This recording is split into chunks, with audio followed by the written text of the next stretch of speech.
నమస్కారం VNR news వార్తలకు స్వాగతం. నా పేరు కృష్ణకుమార్. వార్తల్లో ముందుగా హెడ్లైన్స్.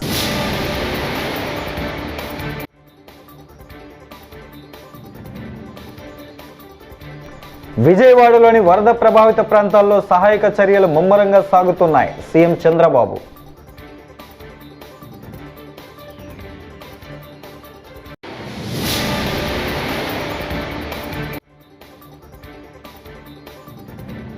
బ్యారేజీ గేట్లు విరిగిపోయిన ఘటనలో బాధ్యులను కఠినంగా శిక్షించాలి. వైఎస్ షర్మిల డిమాండ్.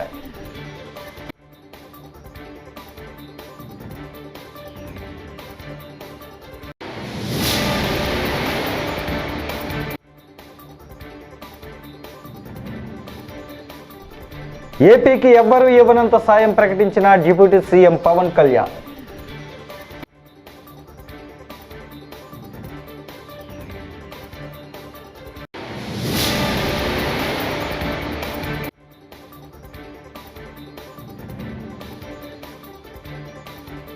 ఏపీ తెలంగాణలకు సాయం చేసేందుకు ముందుకు వచ్చిన సోనూ సూద్.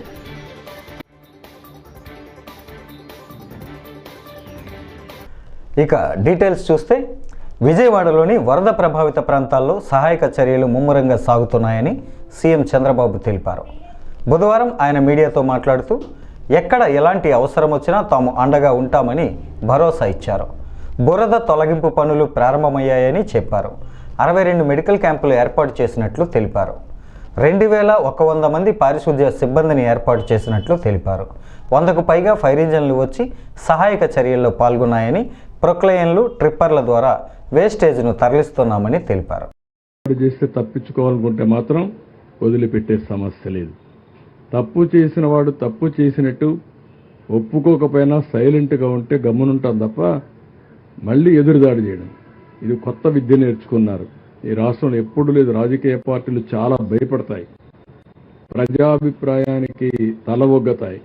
ఇది ప్రజాభిప్రాయానికి కాదు, నేను చెప్పిందే ఏకపక్ష నిర్ణయం అని ఆ ధిక్కార ధోరణి కానీ అహంభావం కానీ, ఆ అహంభావం ఇక్కడ చెల్లవు. అది కరెక్ట్ కాదు.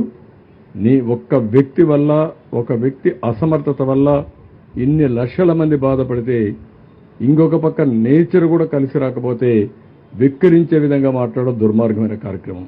దాన్ని ఏమాత్రం కూడా ఉపేక్షించాం. చరిత్రలో ఎప్పుడూ పడని వర్షాలు పడ్డాయి. 37 సెంటీమీటర్ల వర్షపాతం ఎప్పుడన్నా విన్నారా మీరు? ఒక ప్రాంతంలో, ఒక జిల్లాలో 37 సెంటీమీటర్ల వర్షపాతం పడడం, ఇది కళింగపట్నం దగ్గర క్రాస్ కావడం, కళింగపట్నంలో క్రాస్ అయింది కూడా వర్షాలు పడకుండా ఖమ్మం, నల్గొండలో మళ్లీ పడి, ఏదైతే కృష్ణానది పరివాహక ప్రాంతంలో మళ్లీ పడి బుడమేరు బొంగడం, ఇవన్నీ కూడా జరిగితే సానుకూలంగా స్పందించి ఏ విధంగా ఎదుర్కోవాలనో ఎదుర్కొనే సమయంలో మీరు సహకారం ఇవ్వకపోతే పోతారు. కానీ ఇలాంటి తప్పుడు ప్రచారం చేయడం. కృష్ణానదిపై నిర్మించిన ప్రకాశం బ్యారేజీ గేట్లు విరిగిపోయిన ఘటనలో బాధ్యులను కఠినంగా శిక్షించాలని ఆంధ్రప్రదేశ్ ప్రభుత్వాన్ని PCC chief YS Sharmila demand చేశారు. బుధవారం ప్రకాశం బ్యారేజీని వైఎస్ షర్మిల పరిశీలించారు. అనంతరం వైఎస్ షర్మిల మాట్లాడుతూ ప్రకాశం బ్యారేజీ వద్ద కావాలనే పడవలను వదిలారా అనే సందేహాన్ని వ్యక్తం చేశారు. అందుకు బాధ్యులు ఎవరో గుర్తించి వారిని కఠినంగా శిక్షించాలని ప్రభుత్వాన్ని సూచించారు.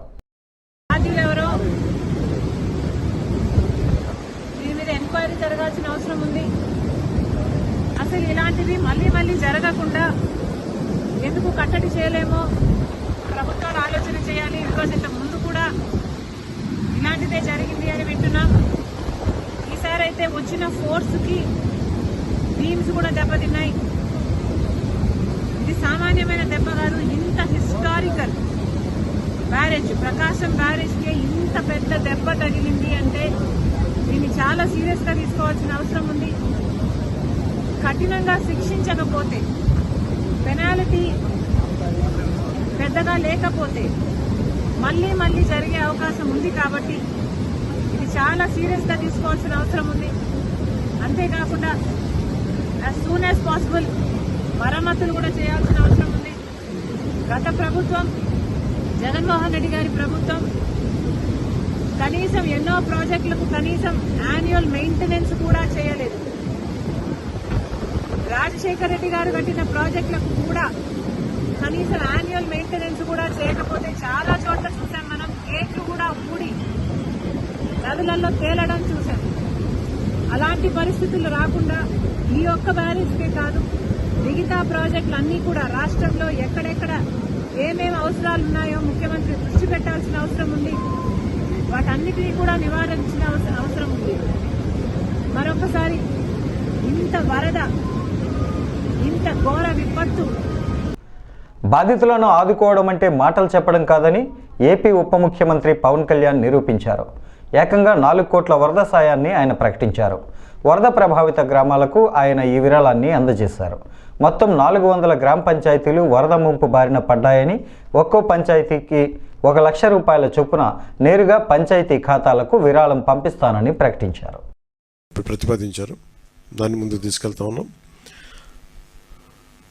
దాంతోపాటు మేము అడిగింది ఏంటంటే, ఒక మన ప్రిన్సిపల్ సెక్రటరీ గారు శశిభూషణ్ గారి దృష్టికి తీసుకెళ్ళింది ఏంటంటే, అసలు భవిష్యత్తులో ఇప్పుడు ఉదాహరణకి మీరు ఫారెస్ట్ డిపార్ట్మెంట్ మీరు చూస్తే, నేషనల్ మీరు government of India environment forest department వాళ్ళ ఎలా ఉంటుందంటే, ఇప్పుడు ఎక్కడైనా సరే భారతదేశంలో ఉన్న ఏ ఇంచు అడవిలో అయినా అంటే ఇంచు కూడా it's completely remote sensing agency ద్వారా it's completely monitored and photographed. అంటే గత వారం ఎట్లా ఉంది, పోయిన వారం ఎలా ఉంది, రెగ్యులర్ మానిటరింగ్ ఉంటుంది. అంటే మీరు ఒక ఫారెస్ట్ డిపార్ట్మెంట్, మీరు ఫారెస్ట్ ల్యాండ్లో మీరు చిన్నపాటి ఒక పాక వేసినా కానీ it can be sensed, it will take a photograph. చాలా క్లియర్ కట్గా డిమార్కేషన్ చేస్తుంటాయి, ఇది ఫారెస్ట్ ల్యాండ్, ఇక్కడ వైలేషన్ జరిగింది. అదే తరహాలో భవిష్యత్తులో ఇప్పుడు మన ఒక డ్యామేజ్ జరుగుతుంది, దీన్ని అడ్రస్ చేస్తాం, దీన్ని బయట కోసం భవిష్యత్తులో ఇప్పుడు మనం ఏమనుకున్నా, ఇప్పుడు కూర్చోబెట్టి వైసీపీ వల్లే జరిగిందని నేను మాట్లాడలా. ఓకే, ఖచ్చితంగా వాళ్ళు గత ప్రభుత్వం వాళ్ళు ఉన్నప్పుడు 5 సంవత్సరాలు వాళ్ళు ఉన్నప్పుడు వాళ్ళు నిజంగా కొంత మనకి ముఖ్యంగా వాటర్ ఇరిగేషన్ ప్రాజెక్ట్స్ సంబంధించి కానీ ఏదైనా సరే వాళ్ళ నిర్వహణ లోపం చాలా, వాళ్ళు సరిగ్గా డబ్బులు కూడా ఇవ్వలేదు. దానికి వాళ్ళకి అవగాహన ఉందో లేదో తెలియదు, కానీ డబ్బులు సరిగ్గా ఇవ్వాలో, లాకులు రిపేర్లు చేయాలి, కనీసం వాళ్ళు కూర్చోబెట్టి చిన్న మెయింటెనెన్స్ ఆయిల్ కూడా ఇవ్వలేదు వాళ్ళు. ఇలాంటి పరిస్థితులు చేశారు. అలాగే మీరు అన్నమయ్య, మీరు వించా డ్యామ్ కూడా మొన్న కూడా నేను మన కడపకి వెళ్తే ఆ జిల్లాలో కూడా చూస్తే వాళ్ళు చాలా నిర్లక్ష్యంగా, లష్కర్ ఒక ఆయన వచ్చి చెప్తున్నాడు, మీరు ఇక్కడ వరద వచ్చేస్తుంది, మీరు పట్టించుకోండి అంటే ఒకళ్ళు పట్టించుకోలేదు. ఆయన ఇండివిజువల్గా ప్రభుత్వం చేయకపోయినా, అప్పుడున్న ముఖ్యమంత్రి గారు చేయకపోయినా, అప్పుడున్న సంబంధిత మంత్రులు చేయకపోయినా ఒక లష్కర్. భారీ వర్షాలు, వరదలతో ఉభయ తెలుగు రాష్ట్రాలు అతలాకుతలమయ్యాయి. వరదల కారణంగా భారీ ఆర్థిక నష్టం సంభవించింది. ఎంతోమంది వరదల్లో చిక్కుకుపోయారు. వరదల్లో చిక్కుకున్న వారిని కాపాడడం కోసం వారికి నిత్యావసరాలు అందించేందుకు ప్రముఖులు పెద్ద ఎత్తున విరాళాలు ప్రకటిస్తున్నారు. ఇందులో భాగంగా ప్రముఖ నటుడు సోనూ సూద్ తెలుగు రాష్ట్రాలకు సాయం చేసేందుకు ముందుకు వచ్చారు. మంచినీరు, ఆహారం, మెడికల్ కిట్లు అందివ్వడంతో పాటు తాత్కాలిక షెడ్ల ఏర్పాటుకు కృషి చేసేందుకు తన బృందం కృషి చేస్తుందని ఆయన అన్నారు. हेलो एवरीवन, आप सबको पता है कि आंध्र और तेलंगाना में बाढ़ के कारण बहुत सारे लोगों के घर उजड़ गए हैं. खाने को उनके पास कुछ नहीं है, रहने को कोई जगह नहीं है. सो हम लोगों को मिलकर उनके वापस घर बनाने हैं, उनकी जिंदगी को वापस नॉर्मलाइज करना है. तो हम लोग कोशिश कर रहे हैं कि ज्यादा से ज्यादा सामान उन तक जल्द से जल्द पहुंचे. सबसे पहले तो मैं धन्यवाद देना चाहता हूं तेलंगाना सरकार का, चंद्रबाबू नायडू सरकार, आंध्र की पूरी गवर्नमेंट और एनडीआरएफ की टीम्स जो उनकी जिंदगी वापस नॉर्मल करने में लगे हुए हैं. उनको दिल से धन्यवाद. हमारी टीम भी वहां पर है, कोशिश कर रहे हैं ज्यादा से ज्यादा लोगों तक पहुंच पाए. सो जितने आंध्र और तेलंगाना के परिवार हैं उन सबसे मैं ये वादा करता हूं कि जल्द से जल्द हम आप तक पहुंचेंगे. और आपको कोई भी जरूरत है सो आप मुझे डायरेक्टली मैसेज कीजिए या फिर हमारी चैरिटी फाउंडेशन पे मैसेज कीजिए. कोशिश करेंगे कि मैं आप तक जल्द से जल्द पहुंचूं. जय हिंद. భారీ వర్షాలు, వరదలతో అతలాకుతలంగా మారిన విజయవాడలో ప్రజల కష్టాలను చూసి గుండె తరుక్కుపోతుందని అన్నారు మాజీ మంత్రి ఆర్కే రోజా. వరదల్లో చిక్కుకుపోయి అవస్థలు పడుతున్న చిన్నపిల్లలు, మహిళలు, వృద్ధుల కష్టాలు వర్ణనాతీతమని పేర్కొన్నారు. ఈ మేరకు ఆమె ఓ వీడియో సందేశాన్ని విడుదల చేశారు. బాధితుల మాటలు వింటుంటే 4 రోజుల నుంచి వాళ్ళు ఎంత నరకం అనుభవించారో అర్థమవుతోందని అన్నారు. కనీసం పసిబిడ్డలకు పాలు కూడా అందలేదని తెలిపారు. రోజుల తరబడి మంచినీళ్లు కూడా అందలేదని, ఎంతోమంది వరదలు కొట్టుకుపోయారో కూడా తెలియని పరిస్థితి ఉందని, నెలకొందని ఆవేదన వ్యక్తం చేశారు. ప్రజలు ఇన్ని కష్టాలు పడటానికి, ఇంతమంది ప్రాణాలు పోవటానికి ఈ రాష్ట్ర ప్రభుత్వం కారణం కాదని నేను అడుగుతున్నాను. ముఖ్యంగా మంత్రుల విహారయాత్రలు, హాలిడేస్ ఎంజాయ్ చేయడంలో ఉన్న చిత్తశుద్ధి రాష్ట్ర ప్రజల మీద లేదు అని నేను గట్టిగా చెప్పగలను. ఇదేదో నేను విమర్శించడానికి చెప్పటం లేదు. 28వ తేదీనే 30వ తేదీలో వర్షాలు రాబోతున్నాయని చెప్పి వాతావరణం సమాచారం ఇవ్వటం జరిగింది ప్రభుత్వానికి. అయినా కూడా ముఖ్యమంత్రి గాని మంత్రులు గాని ఎటువంటి సమీక్షలు చేయకుండా, ప్రజల్ని అప్రమత్తం చేయకుండా నిర్లక్ష్యం వహించడం వల్లే ఈరోజు ఇన్ని లక్షల మంది వరద నీళ్లలో మునిగిపోయారు. ఇంతమంది ప్రాణాలు పోగొట్టుకున్నారు. ఎంతమంది తిండి లేక, కరెంటు లేక, తాగునీళ్లు లేక, పసిబిడ్డలకి పాలు లేక ఎంత అవస్థలు పడుతున్నారో మనం అందరం కూడా గమనిస్తున్నాం. చంద్రబాబు నాయుడు గారి ఇంటికి 3 కిలోమీటర్ల దూరంలోనే ఇంత పెద్ద విపత్తు జరిగినా ప్రజల్ని కాపాడలేకపోయారు అంటే ఇది రాష్ట్ర ప్రభుత్వం, రాష్ట్ర ముఖ్యమంత్రి వైఫల్యం కాదని నేను అడుగుతున్నా. ఈరోజు కరకట్టు మీదున్న అక్రమ కట్టడాలని కాపాడటం కోసమే విజయవాడని ప్రజల్ని ముంచేశారు అనటంలో నిజం లేదా అని నేను అడుగుతున్నా. గంట ముందు ప్రజలకు చెప్పినా వాళ్ళు ముంపు బారిన పడేవారు కాదు. వాళ్ళని అప్రమత్తం చేసి ఒక సేఫ్ అయిన ప్లేస్ కి పంపించున్నా ఈరోజు ఇన్ని లక్షల మంది, దాదాపుగా 3 లక్షల మందికి పైగా 4 రోజుల పాటు కరెంటు లేకుండా, తిండి లేకుండా, చిన్న బిడ్డలకి పాలు లేకుండా ఈ విధంగా నీళ్లలో మునిగి అవస్థలు పడాల్సిన అవసరం లేదు. దురదృష్టం తిరుమల శ్రీవారిని సినీ నటుడు కిరణ్ అబ్బవరం రహస్య దంపతులు దర్శించుకున్నారు. బుధవారం వీఐపీ ప్రారంభ విరామ దర్శన సమయంలో వారు స్వామివారి సేవలో పాల్గొన్నారు. దర్శన అనంతరం రంగనాయకుల మండపంలో వారికి పండితులు ఆశీర్వచనం చేసి స్వామివారి తీర్థప్రసాదాలను అందజేశారు. కిరణ్ అబ్బవరంతో ఫోటోలు దిగేందుకు అభిమానులు ఎగబడ్డారు.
ఫాస్ట్ వచ్చేయండి.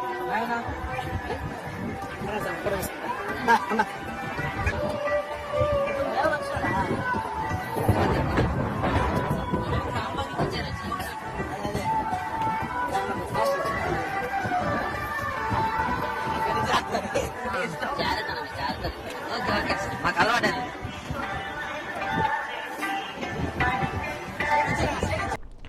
విజయవాడలో దారుణ వరద బాధితులకు వైఎస్ఆర్ కాంగ్రెస్ పార్టీ తరపున ₹1,00,00,000 సాయం చేయబోతున్నామని, అందులో భాగంగా బుధవారం ఉదయం 1,00,000 పాల ప్యాకెట్లు, 2,00,000 వాటర్ బాటిళ్లు పంపిణీ చేస్తామని ఈ మేరకు పార్టీ అధ్యక్షుడు వైఎస్ జగన్ నిర్ణయించారని మండలి విపక్ష నేత బొత్స సత్యనారాయణ ప్రకటించారు. ఆ తర్వాత స్థానిక అవసరాలు గుర్తించి పార్టీ నుంచి సాయం అందిస్తామని, మొత్తం ఈ కార్యక్రమంలో పార్టీ నాయకులు, కార్యకర్తలు పాల్గొంటారని ఆయన తెలిపారు. పాలు అందట్లేదు, మాకు వచ్చి భోజనం అందట్లేదు,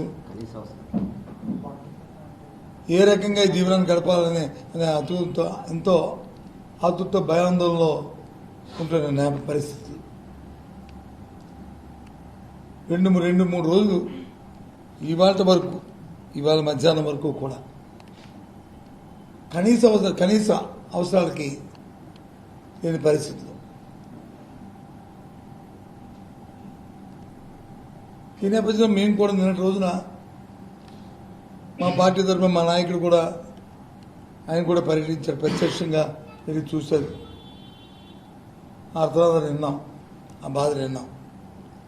ఆ నేపథ్యంలో ఈరోజు మా నాయకుడు మా పార్టీ తరఫున ₹1 కోటి సంబంధించిన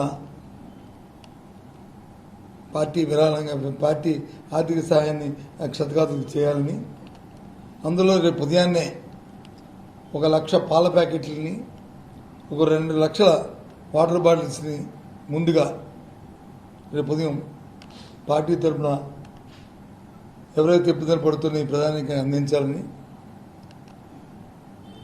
తదుపరి ఆయా వార్డుల్లో ఉన్న మా నాయకులు మా పెద్దలు అందరూ కూడా ఆ ప్రాంతంలో ఏం అవసరాలు ఉన్నాయో తెలుసుకుని వాటికి కూడా ఇంకా మళ్ళీ పెద్ద ఎత్తున సహాయం చేయాలని నిశ్చయించడం జరిగింది.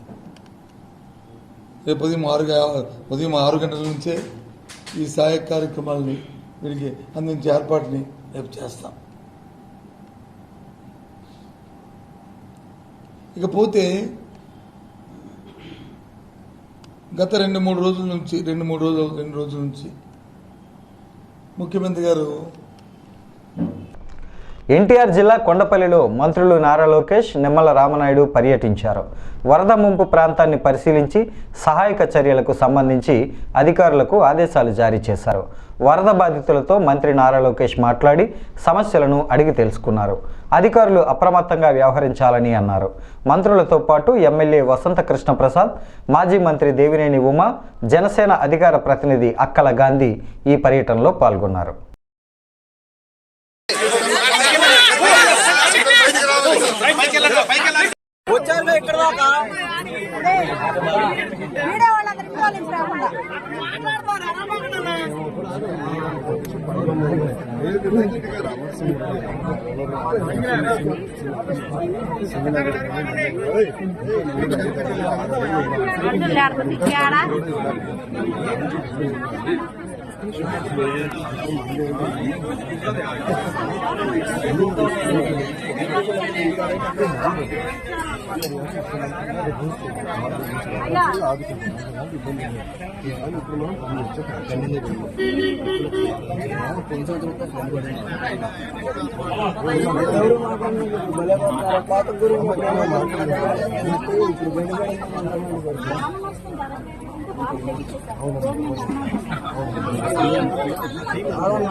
విజయవాడలో వరద నష్ట నివారణ చర్యలు చేపట్టడంలో ప్రభుత్వం పూర్తిగా విఫలమయ్యిందని మాజీ మంత్రి కాకాని గోవర్ధన్ రెడ్డి ఆగ్రహం వ్యక్తం చేశారు. సహాయక చర్యలకు సంబంధించి ముందస్తు చర్యలు తీసుకోవడంలో పూర్తిగా చేతులెత్తేసిన చంద్రబాబు నోటికొచ్చినట్లు మాట్లాడుతున్నారని ఆయన ఆక్షేపించారు. చంద్రబాబు తీరు ఆడలేక మధ్యల ఓడు అన్నట్లు ఉందని అన్నారు. వాళ్ళని సహాయక చర్యలకు పంపించినందువల్ల ఆ ప్రాంతాల్లో వాళ్ళు సరిగ్గా నిర్వహించలేకపోయారు కాబట్టి ఈరోజు ఇన్ని ఇబ్బందులు ఎదురయ్యాయనేటువంటి విధంగా చంద్రబాబు మాట్లాడడం ఇది నిజంగా బహుశా ఒక ముఖ్యమంత్రి స్థాయికి తగింది కాదు అని చెప్పి అభిప్రాయపడుతున్నాం. ఎందుకంటే చంద్రబాబు నాయుడికి ఒక అలవాటు ఉంది. వైఫల్యాలని కప్పిపుచ్చడానికి, తాను తప్పు లేదు అనడానికి, అవి ఎదుటి వాళ్ళ మీద వేయడానికి ఎవరో ఒకరి మీద ఎవరి చేతనో మాట్లాడిస్తాడు. ముందు ఎవరెవరో మాట్లాడతారు. అదే అంశాలను తర్వాత ఎల్లో మీడియా ధృవీకరిస్తుంది, అవును దీనివల్లనే ఇది జరిగింది అని చెప్పి ఆ 3వ స్థాయికి 3rd స్టేజ్లో చంద్రబాబు వస్తాడు. వచ్చి ఇదిగో నేను చెప్పినట్టుగా చంద్రబాబు నాయుడు మరలా అవన్నీ వల్ల వేసి మా తప్పేమీ లేదు ఆయన చెప్పేటువంటిది ఏముంటుందంటే వైఎస్ఆర్ కాంగ్రెస్ పార్టీతో అంటగాగినటువంటి ఐఏఎస్లు ఐపీఎస్లు వాళ్ళు ఈరోజు కూడా వైఎస్ఆర్ కాంగ్రెస్ పార్టీకి అనుకూలంగా పనిచేస్తున్నారు కాబట్టి సహాయక చర్యలో పాల్గొనలేకపోయారు కాబట్టి ఇదిగో ఇవన్నీ జరిగిందని చెప్పి మాట్లాడేటువంటి పరిస్థితి. ఈరోజు చంద్రబాబు తెలుసుకోవాల్సింది నీ దగ్గర ఉన్నటువంటి ఐఏఎస్లు కానీ లేదా ఇప్పుడు నీ దగ్గర ఉన్నటువంటి వాళ్ళు కానీ గతంలో వైఎస్ఆర్ కాంగ్రెస్ పార్టీలో పనిచేసినటువంటి వాళ్ళే, వైఎస్ఆర్ కాంగ్రెస్ పార్టీలో అంతకుముందు నీ దగ్గర తెలుగుదేశం ప్రభుత్వంలో పనిచేసినటువంటి వాళ్ళే మరలా తిరిగి వైఎస్ఆర్ కాంగ్రెస్ పార్టీ ప్రభుత్వంలో పనిచేసినటువంటి వాళ్ళే. కాబట్టి ప్రభుత్వాలు మారతాయి తప్ప అధికారులు మారరు. అధికారుల మీద వేధింపులకి కక్ష సాధింపులకి పాల్పడి ఈరోజు వాళ్ళకి సంబంధించి ఏదో ఒక ముద్ర వేసి ఒక మరక వేసి నీకు వాళ్ళ మీద ఇష్టం లేకపోతే ఈరోజు వాళ్ళని దారుణంగా అవమానపరుస్తూ చివరికి వాళ్ళకి తిరగడానికి వాహనాలు కూడా లేకుండా ఈరోజు రకరకాలుగా పత్రికలు రాయించి అనేక రకాలైనటువంటి వాళ్ళని ఇబ్బందులకి అవమానాలకి ఈరోజు ప్రోత్సహించేటువంటి పరిస్థితి ఏర్పడింది. కాబట్టి ఈరోజు వరదల బాధ్యతను వాళ్ళకి అప్పచెప్పిన తర్వాత నియంత్రిస్తున్నది ప్రభుత్వం. నువ్వే నేనే అంటున్నావు, నేనే తిరుగుతున్నా, నాకు అనుసరణలోనే నేనే చేస్తున్నా అంటే నువ్వు ఐఏఎస్ ఐపీఎస్ అధికారులను నియంత్రించలేకపోతే, వాళ్ళకి దిశానిర్దేశం చేయలేకపోతే, ఒక రాష్ట్రానికి ఒక చిన్న విపత్తును నువ్వు సంభవించినప్పుడు చర్యలు తీసుకోలేకపోతే నువ్వు ఒక రాష్ట్రానికి ముఖ్యమంత్రిగా పనికొస్తావు అనేటువంటిది ఆలోచన చేయాలి తప్ప నీ వైఫల్యాన్ని కప్పిపుచ్చుకోవడానికి ఎవరి మీదనో ఈరోజు నువ్వు నిందలు మోపడం అనేటువంటిది సరైనటువంటి పద్ధతి కాదు. కాబట్టి ఈరోజు చంద్రబాబు వైఫల్యం చెందాడు. చంద్రబాబు నాయుడు క్యాబినెట్ చెత్త క్యాబినెట్ అది. విజయవాడ వరద బాధితులకు కావలసిన మందులను పంపిణీ చేస్తున్నట్లు కొవ్వూరు ఎమ్మెల్యే ముప్పిడి వెంకటేశ్వరరావు తెలిపారు. బుధవారం ఆయన కొవ్వూరు నియోజకవర్గం కూటమి నాయకులతో కలిసి విజయవాడలోని కృష్ణలంక, రణధీర్ నగర్ ప్రాంతాల్లో పర్యటించారు. అనంతరం బాధితులకు మందులు, దుప్పట్లు పంపిణీ చేశారు. ఈ సందర్భంగా ఆయన మాట్లాడుతూ దాతలు ముందుకు వచ్చి వరద బాధితులను ఆదుకోవాలని కోరారు. నా పేరు వెంకటేశ్వరరావు, కొవ్వూరు శాసనసభ్యులు, తూర్పుగోదావరి 20వ డివిజన్కి ఇప్పుడు ఒక కలెక్టర్ గారితో పాటు ఒక ఎమ్మెల్యే గారిని, ఒక మంత్రి గారిని, సంబంధిత నాయకులు కూడా ఇన్ఛార్జ్ వేయడం జరిగింది గౌరవ ముఖ్యమంత్రి చంద్రబాబు నాయుడు గారు. ఆల్రెడీ గత 2 రోజుల నుంచి కూడా ఇక్కడ ఎవరైతే 20వ డివిజన్కి సంబంధించిన ప్రజలు కట్టుకుని దీనికి ఆనుకున్నటువంటి ప్రజలు చాలా మంది వాటర్ అంతా కూడా వచ్చి ఇల్లు మునిగిపోవడంతో వీళ్ళంతా ఏదైతే ఇబ్బంది పడతా ఉన్నారో వాళ్ళందరికీ కూడా ఉదయం టిఫిన్ దగ్గర నుంచి, పాల దగ్గర నుంచి, బ్రెడ్ దగ్గర నుంచి, బిస్కెట్స్ కానీ, మధ్యాహ్నం భోజనం కానీ, సాయంత్రం భోజనం కానీ ఏర్పాటు చేసి ఎవరికి ఎటువంటి ఇబ్బంది లేకుండా డోర్ టు డోర్ వెళ్లి అందరికీ కూడా ఇవ్వడం జరిగింది. మెడికల్ క్యాంప్ కూడా పెట్టి వాళ్ళందరినీ కూడా ఎప్పటికప్పుడు వాళ్ళకి కావాల్సినటువంటి మందులు కానీ, డాక్టర్ కానీ దగ్గర పెట్టి పర్యవేక్షణ చేయడం జరుగుతుంది. అందులో భాగంగానే దాతలందరూ కూడా సహకారంతో ఈరోజు ముందుకొచ్చి ఈ యొక్క డివిజన్కి సంబంధించి చిత్తా గంగాధరరావు గారి యొక్క, గంగదామరరావు గారి యొక్క ట్రస్ట్ ఆధ్వర్యంలో ఇక్కడ ఎవరైతే వాళ్ళ ముంపు గురైనటువంటి ప్రజలు ఎవరైతే ఉన్నారో వాళ్ళందరికీ కూడా 300 పైబడి కుటుంబాలందరూ కూడా దుప్పట్లు, అదేవిధంగా చీరలు కూడా పంచిపెడుతున్నటువంటి సందర్భంలో అది ప్రత్యేకంగా అభినందిస్తా ఉన్నాం. రాష్ట్ర వ్యాప్తంగా ఈ యొక్క అకాల వర్షాలతోటి ఇటు గుంటూరు జిల్లా కానీ, కృష్ణా జిల్లాలో ఉండే ప్రజలందరూ కూడా ఏ విధంగా ఇబ్బంది పడతా ఉన్నారో గత 4-5 రోజుల నుంచి మనంతా కూడా చూస్తా ఉన్నాం. దాతలందరూ కూడా ముందుకు వచ్చినట్టు పనిచేస్తా ఉన్న పరిస్థితి ఉంది. గత 3 రోజుల నుంచి కూడా కొవ్వూరు నియోజకవర్గం నుంచి మేము కూడా రోజుకొచ్చేసరికి 8,000 నుంచి 10,000 ఫుడ్ ప్యాకెట్స్ కూడా వరుసగా కూడా 3 రోజుల నుంచి కూడా ఇక్కడ పంపించి విజయవాడ పట్టణంలో ప్రజలందరూ కూడా అందుబాటులో చేయడం, మా వంతు సహకారం కూడా కొవ్వూరు నియోజకవర్గానికి కూడా చేయడం కూడా జరిగింది. అదేవిధంగా ఇవాళ సాటిపుట్ట స్వారస్వరమైన చేత పంపిణీ కార్యక్రమం భాగంగా ఇక్కడికి వారి యొక్క సంఘ సభ్యులుగా వచ్చి వాళ్ళు పనిచేస్తున్నదానికి మేము అభినందిస్తా ఉన్నాం. రాత్రి డైలీ జరుగుతున్న సమస్యలు కూడా సీఎంగా తీసుకున్నటువంటి పరిస్థితి ఉంది. ఎవరికి కూడా ఇబ్బంది లేకపోకుండా ఆరోగ్యపరంగా కానీ, ఫుడ్ పరంగా కానీ, ఇతర ఇబ్బందులు కూడా ఏమీ లేక కాకినాడ జిల్లా కేంద్రంలోని బీజేపీ కార్యాలయంలో పార్టీ సభ్యత్వ నమోదు కార్యక్రమాన్ని అనపర్తి ఎమ్మెల్యే నల్లమిల్లి రామకృష్ణారెడ్డి బుధవారం ప్రారంభించారు. తొలి సభ్యత్వాన్ని పార్టీ జిల్లా అధ్యక్షుడు చిలుకూరి రామ్ కుమార్కు అందించారు. సభ్యత్వ నమోదు రాష్ట్రంలోనే కాకినాడ జిల్లా ప్రథమ స్థానంలో నిలవాలని కోరారు. రాష్ట్ర నేత మాలకొండయ్య తదితరులు ఈ కార్యక్రమంలో పాల్గొన్నారు.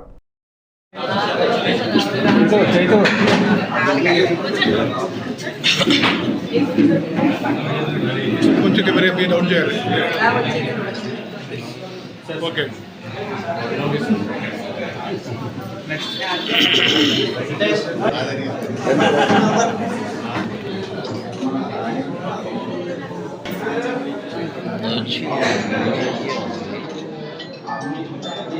రామ్ కుమార్ గారు మీరు ఒకసారి పట్టుకోండి. రండి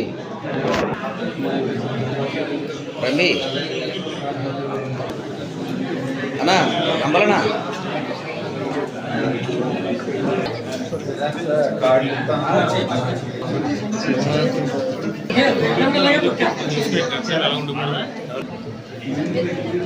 ఒకసారి ఇంకా ధ్యానం వీడియోలు కొడుకోలేదు.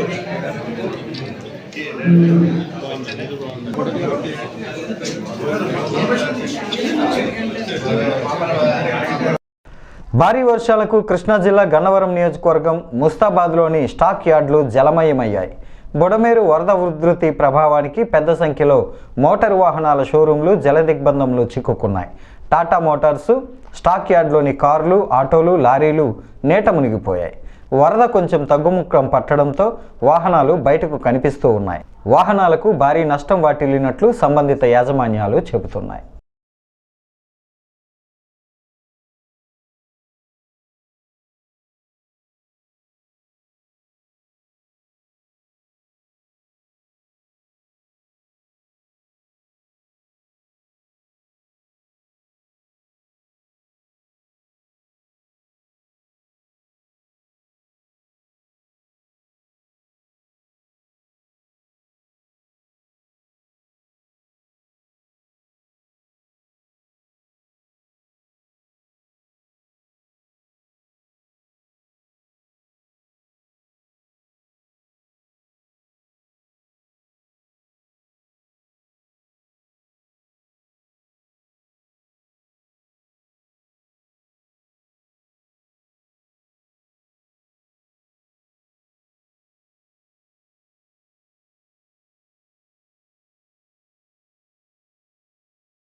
ఈ వార్తలు ఇంతటితో సమాప్తం. నమస్కారం.